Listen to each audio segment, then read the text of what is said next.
Despite legislation being enacted for 20 years, Ontario has fallen short of its accessibility target. The Accessibility for Ontarians with Disabilities Act, or AODA, was introduced in 2005 with the goal of making Ontario fully accessible by January 1st of this year.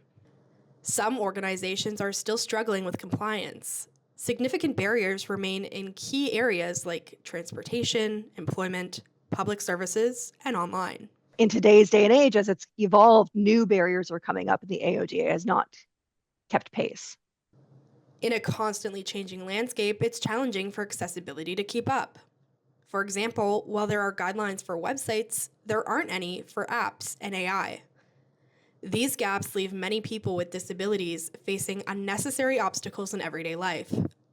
Now, as we approach the Canadian federal election, advocates and policymakers wonder how to continue enacting change. I would imagine federally that the Accessible Canada Act would continue to exist, but a change in government might risk how effective it is or how meaningful it is in its implementation. So risk it stalling. An accessible Ontario is within reach, but only if every part of society takes responsibility.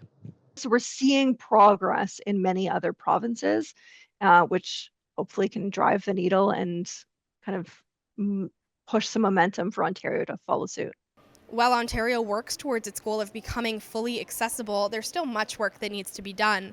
Experts say stronger enforcement, better support for businesses, and changing attitudes are what are going to be key to see this become a reality.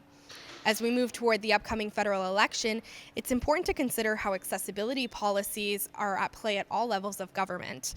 That helps us see a more inclusive future for all Canadians. For Sheridan News, I'm Haley Reed-Guinness.